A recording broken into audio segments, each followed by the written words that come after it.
have news. I think I might have found a way to break Talor's curse. Go on. Well, after listening to the village elders and scouring every likely-looking tome in the library, I learned that not all Tomberries are the same little green menaces we know and loathe. Apparently, a chosen few live to incredible ages and grow to many times the size of their counterparts. The folktales hold that it's the very eldest of these, the Tomberry kings, who weave the curses, and that their magics bind their victims to them, that they might continue to feed on their pain.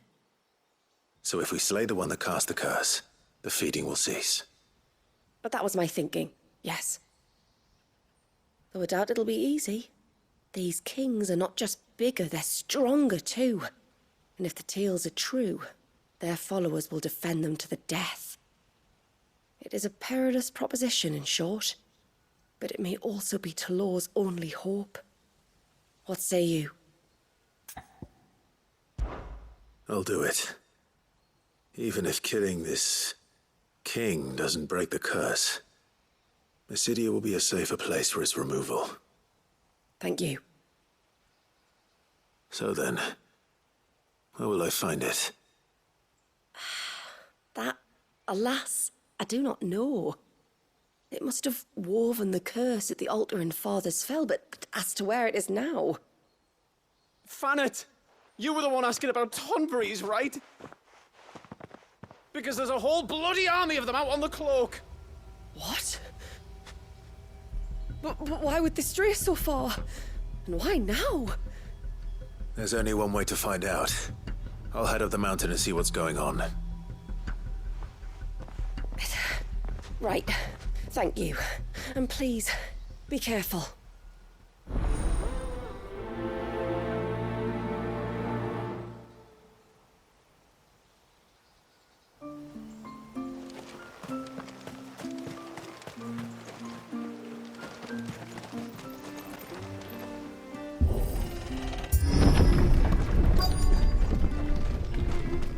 Found her. They're almost at the gate. But they won't be coming any closer.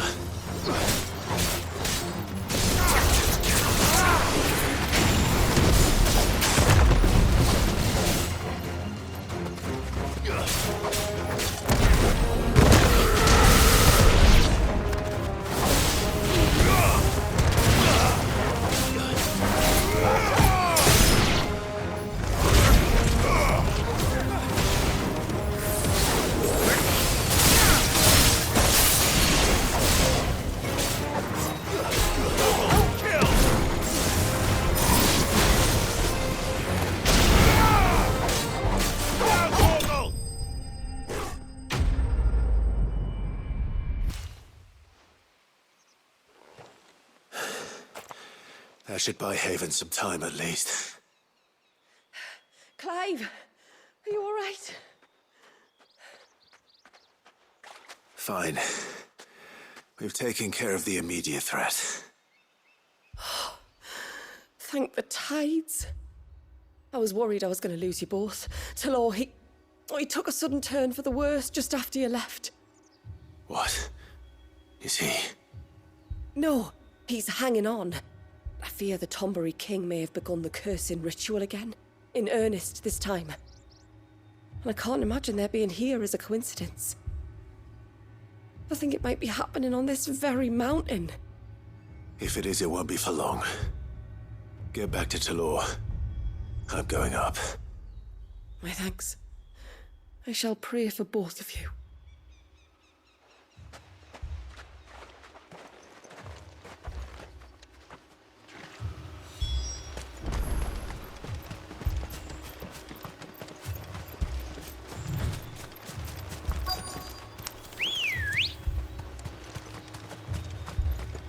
More of them.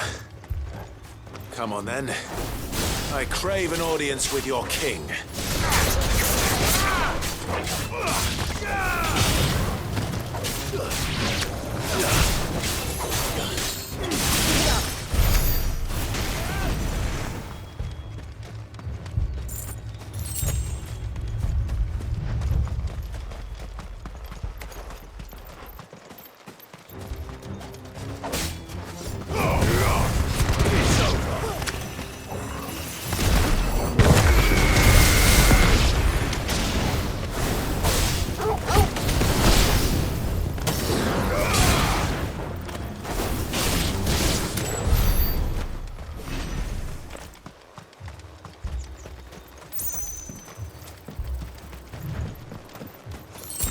Another group.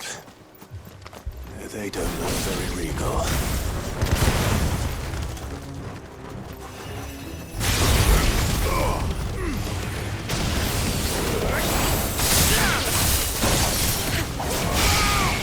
Waken wind!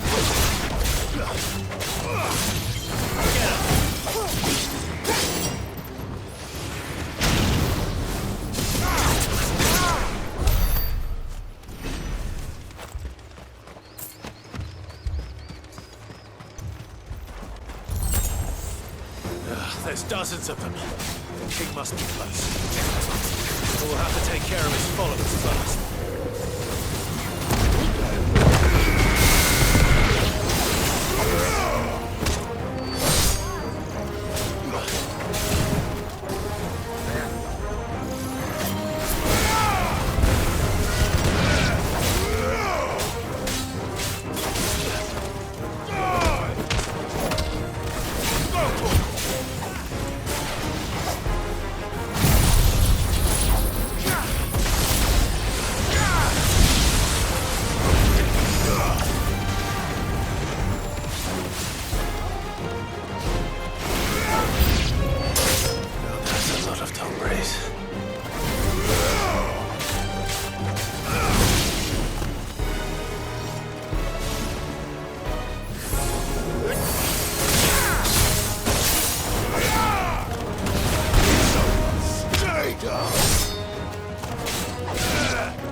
Looks like that's the last of them.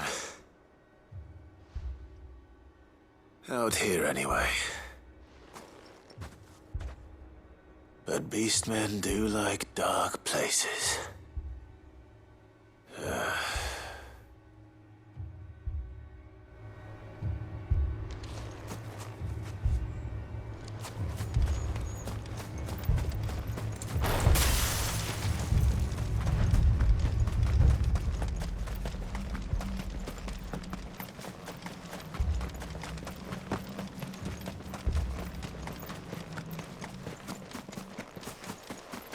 Well, I'll be damned.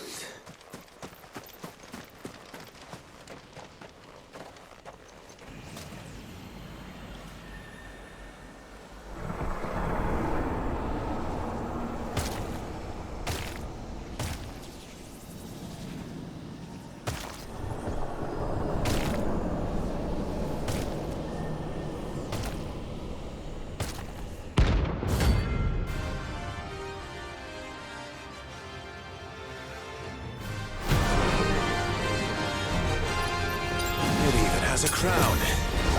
Sorry, Your Majesty, but your reign ends here.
It's done. Which means the curse should be broken. Let's see how Talor's doing. Clive! Is it done then? It is. I was going to ask if there had been any change in Talor's condition, but judging by that smile on your face, I think I already know the answer. You do? Talor! He's back!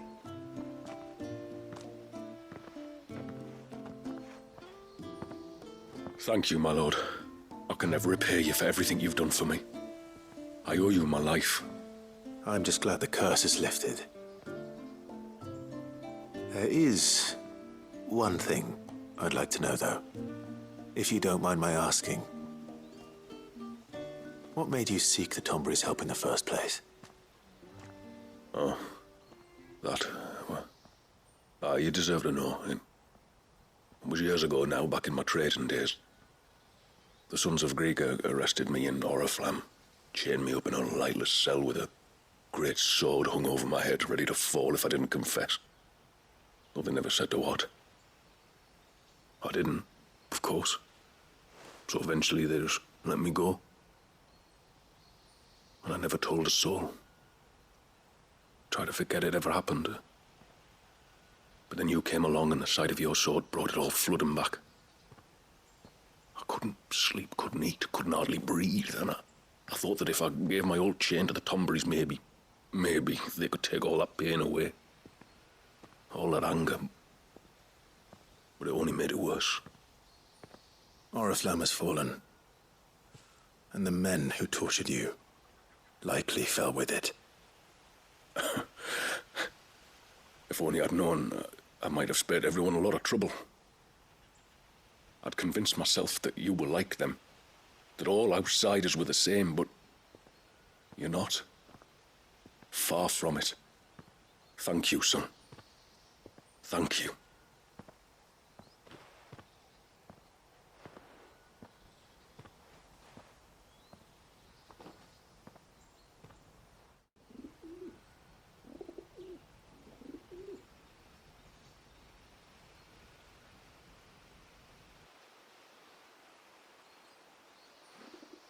Clive, there's something I need to tell you.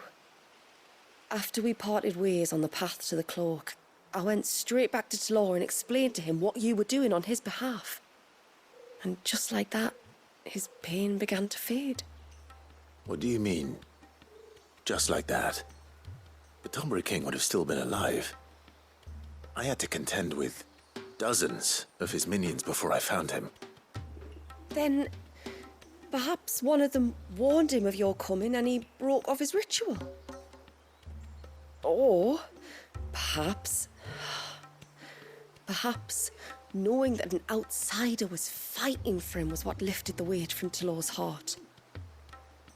I know from experience that many illnesses are not wholly physical, but of the spirit, at least in part. Was there ever really a curse then? Or was Talor simply suffering from the pain of his memories? And the guilt of what he'd done? For all the difference it makes. I suppose we'll never know. Maybe not. But this much I do know. It was your strength and your selflessness that healed his heart in the end. I'll be sure to tell my healer friend when I get home.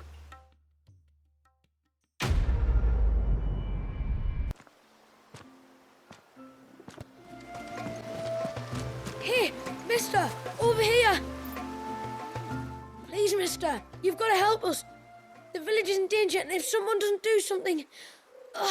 you should have seen it! Stop. Take a deep breath and tell me everything. Starting with your name. Sorry, my name's Eirik. When you went up to the Ereval with Miss Shula, I followed you. You could have been killed. Lady Shula told us you lot were great warriors, so I thought I'd be alright if I stayed close like. But then I lost track of you in the woods, and that's when I saw it. Saw what? A great, big, dripping, drooling monster.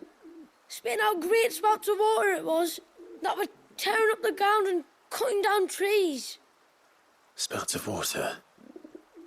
I don't recall saying anything like that in the forest. Well, I did, and I don't ever want to see it again.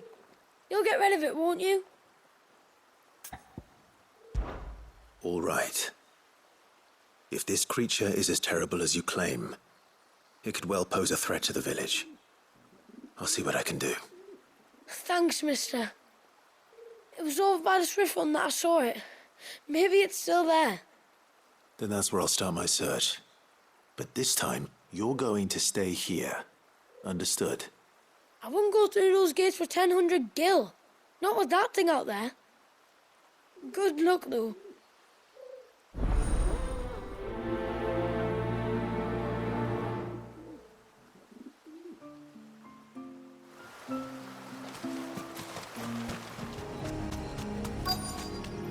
Is that the hunter?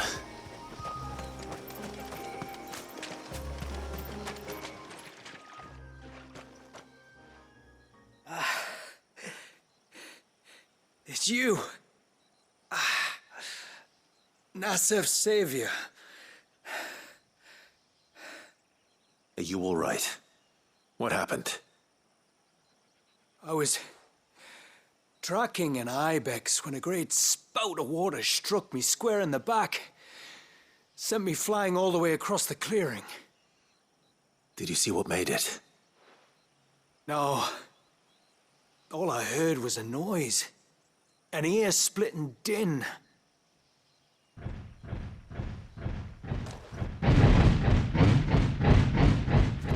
Might this be the culprit?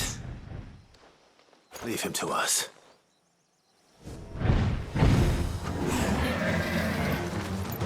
You've caused enough trouble.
Well, that wasn't too bad.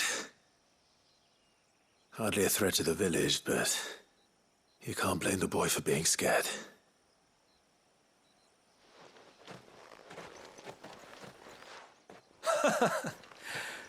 You made that look a lot easier than it was. Do you think that was the beast which attacked you? That thing? Not a chance. Would have heard it coming a league away. And the blast of water that hit me was beyond anything an Archelon can manage. Oh. A boy from the village sent me in search of a beast that could conjure such things, but...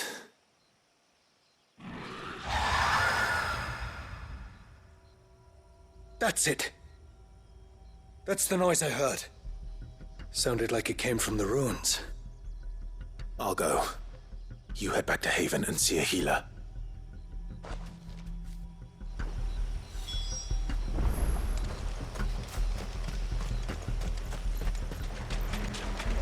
What do we have here?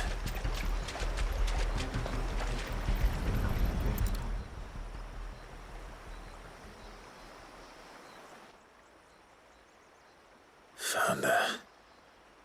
Something's been busy. Whatever this creature is, it's out for blood.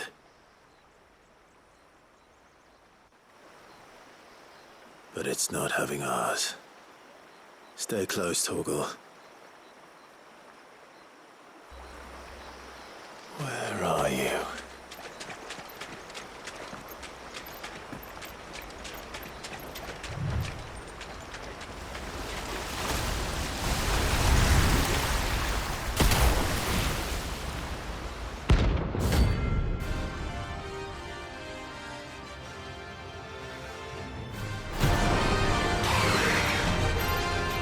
Fragment of Waljas' rage. I should have known. Time to put you to bed too.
Fingers crossed that's the last of them. Either way, I should let Eirik know the danger is past. For now, at least.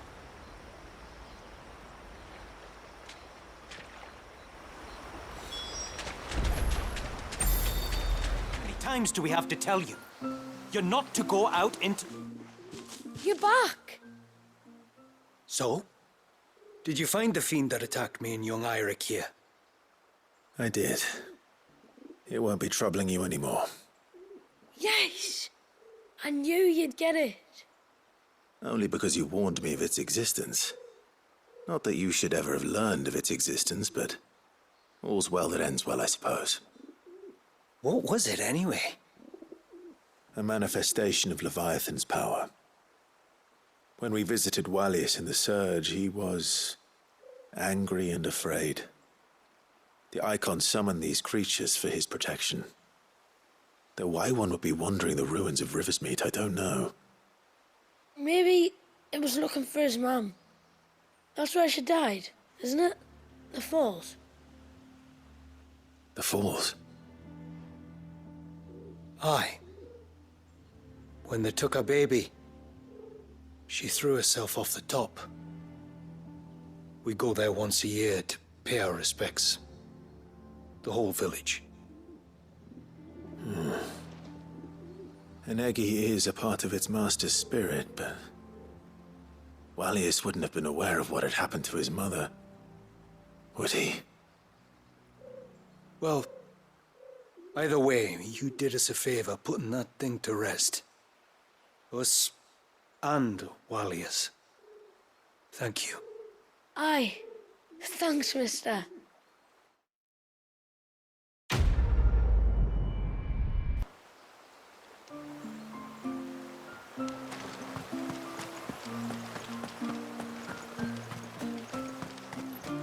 I heard the tributary can fen an ibex from a hood.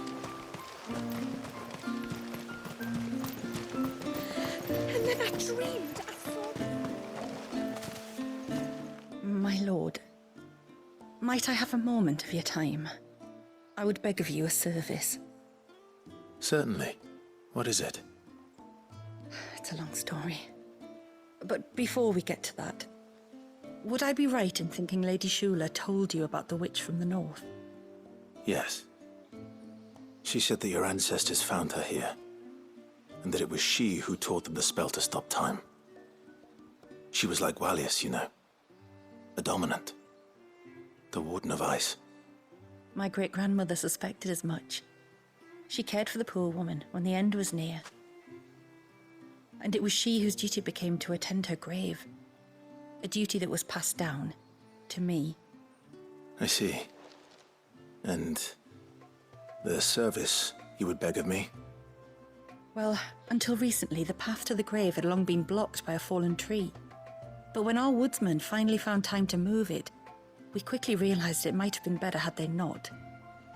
On trying to clear the rest of the path, you see, we discovered that a flock of bloodthirsty beasts had claimed the cliffs beyond. None of us was a match for them. But you, my lord, have proven your strength many times over. Would you drive them away for us? Of course. I'll see the path is made safe. Thank you, my lord.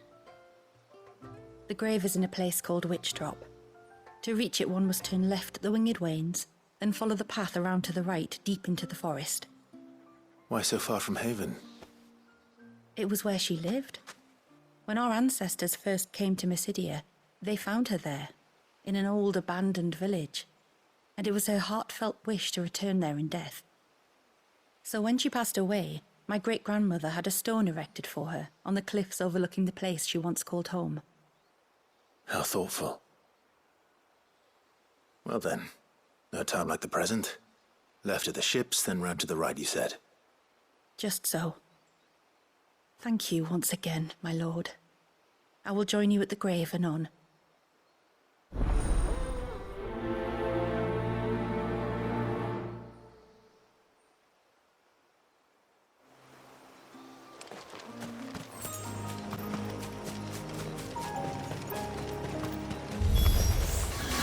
is our welcoming party.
Looks like that's the last of them. Now, where's the grave?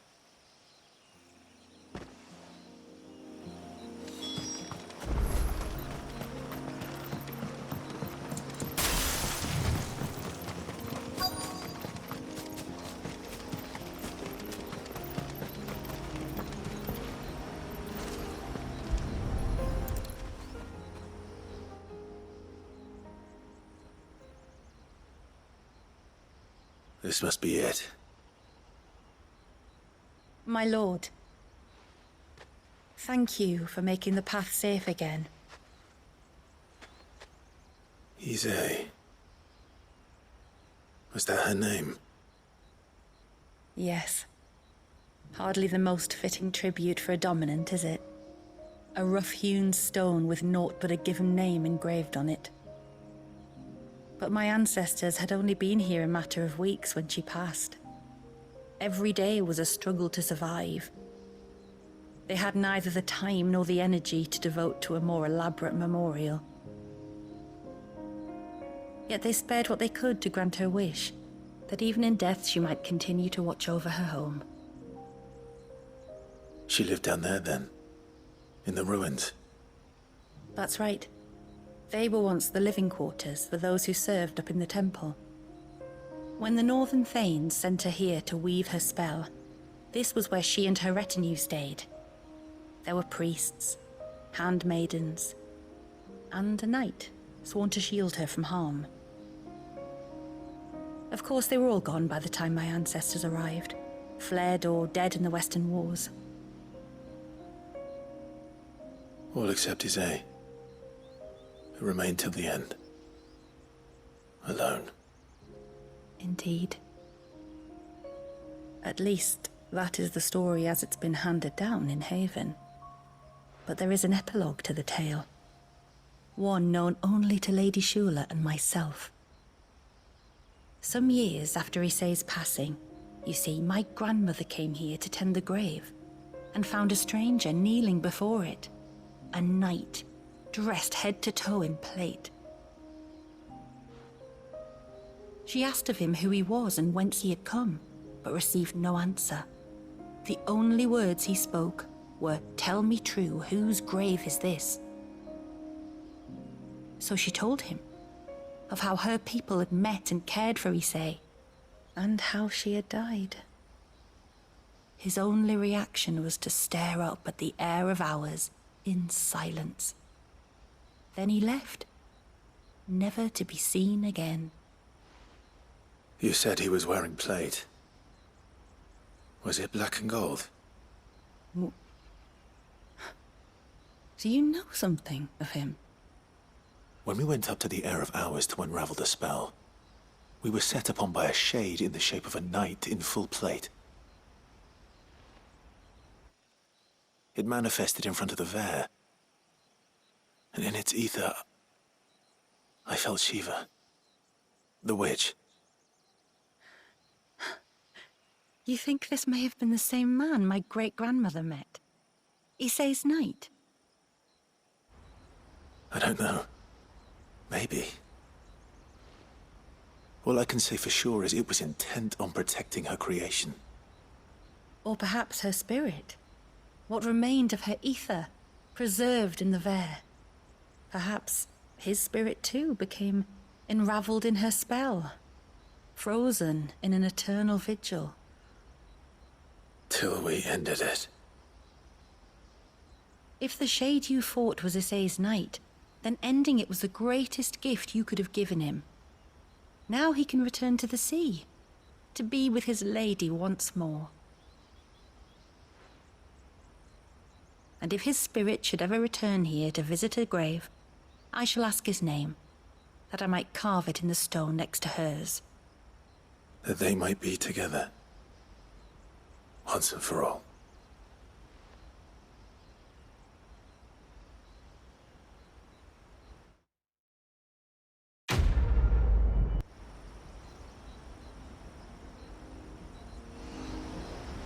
Thank you, my lord, for reuniting them.